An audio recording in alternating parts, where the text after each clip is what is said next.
The government and social media censored people that were accurately saying it was a possibility that the virus came from a lab leak, and almost all Democrats were okay with it. Now, let me be clear. It doesn't matter if we find new evidence that comes out that says that actually the proof now seems to suggest that the virus came from a natural source. What matters is it was always a possibility that it came from a lab. And Peter Daszak and his friend Dr. Fauci, who was funding gain-of-function research that was going on in the Wuhan lab, wrote the paper that initially was used by government agencies to say, see, it's been debunked that it came from a lab. But it never was. Then we had the Global Engagement Center, which we've seen through the Twitter files was a part of the State Department that was actively saying that people that were saying that it could have came from a lab were spreading Russian disinformation. And now what we see is social media companies that were in contact with Dr. Fauci, with the State Department, the FBI, and other agencies were routinely giving these lists of things that you weren't allowed to talk about or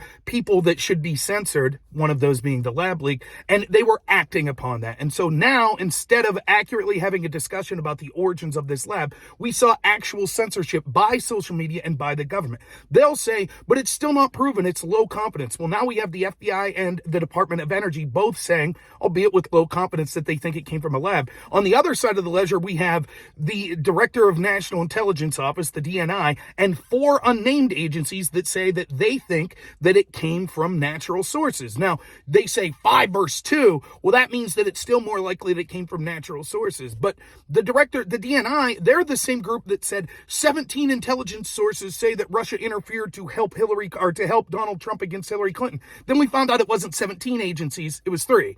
So who are these 4 unnamed agencies? And it doesn't matter anyways. What matters is we were told we have to trust the government institutions, and if not, we're spreading disinformation. Therefore, they censored people. And now it turns that several government institutions are saying, actually, it's most likely those people that censored were correct. We could have actually been pressuring to find out where the origins of this virus were, and if it was in fact from a lab, accidentally or otherwise, we could have then used that information to pressure the Chinese government to release exactly what happened so that we would have been able to find what that lab knew at the time that that virus was released about the virus. And in that critical early juncture in February and March, when Peter Daszak, again, who was getting money from Dr. Fauci to fund gain-of-function research, when he was saying it's been debunked, we instead could have been seeing exactly where this virus came from and could have saved thousands upon thousands of lives. But instead, we relied on government authoritarianism. So remember, it doesn't matter if we really find out that this came from natural sources in the future. What matters is it was always a lie that it was debunked that it came from a lab. And all of the people saying, well, it's okay for the government to censor that, I don't really have a problem with it. They're the same people that want the government to censor disinformation all over the place. And what's disinformation?